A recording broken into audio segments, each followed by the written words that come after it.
Okay, picture this. An election with absolutely no candidates, no parties, no campaigning whatsoever.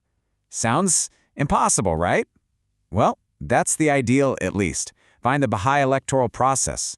But, as we're going to dig into today, the source material we're looking at says there's a huge gap between that ideal and the reality. So here's what we've got on tap. We'll start with how this unique election is supposed to work. Then we'll follow the path to the top.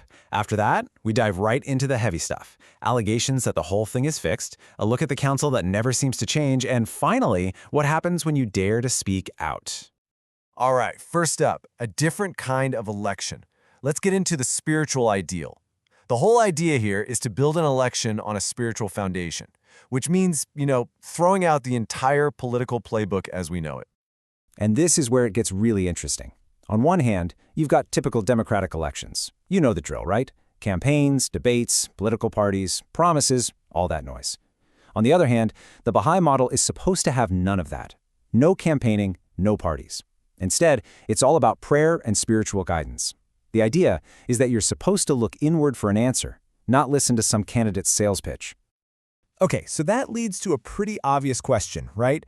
If nobody's actually running for office, how does anyone get elected? Well, it's all about a multi-layered structure that starts small and builds its way up to the very top.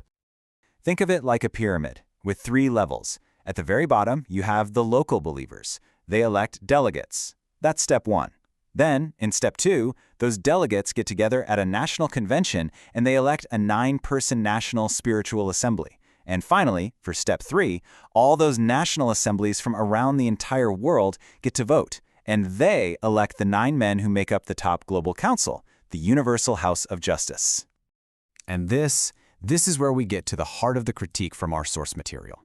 Because it poses a really big question. Is this whole spiritual process as open and fair as it's made out to be, or is something else going on behind the scenes? Yeah, the source material does not pull any punches. One of the authors it cites, Dale Husband, just comes right out and says it. Baha'i elections are a bogus sham. Wow, that's a pretty heavy claim, and it really sets the stage for a totally different view of how this system might actually be working. So, how can a system with no campaigning be fixed? Well, according to the source, it's pretty simple.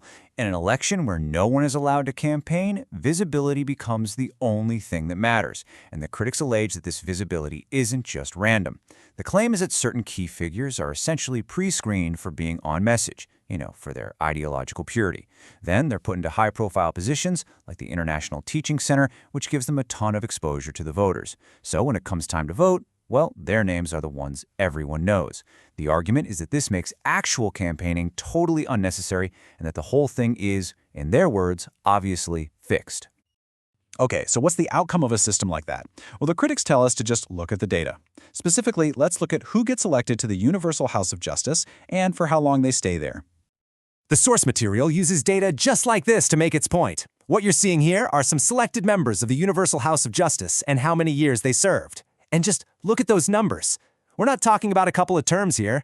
Hashman Fatehzam, Ali Nakhjavani, Ian Semple all served for 40 years. 40! Others, like Farzam Marbab and Peter Khan, served for 20 and 23 years, respectively. We're talking about decades of service. Let's just pause on that number for a second. 40. 40 years. That is literally longer than most people's entire professional careers. And this isn't just a long time. For the critics, this is the smoking gun. It's proof, they say, of a system that just keeps the same people in power with almost no turnover. You end up with a council that basically doesn't change for generations. So all of this leads to a pretty critical question, doesn't it? In a system where the leaders are believed to be divinely guided and they're in power for, well, forever, what happens if you're a believer and you start to question things? What's the price of dissent? Well, according to the source material we're looking at, the consequences are severe. If you challenge the authority of the leadership, you risk being labeled a covenant breaker.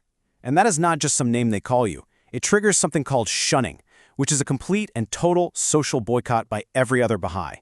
And the source makes it clear, this includes your own family. And it's not even just about big open rebellion.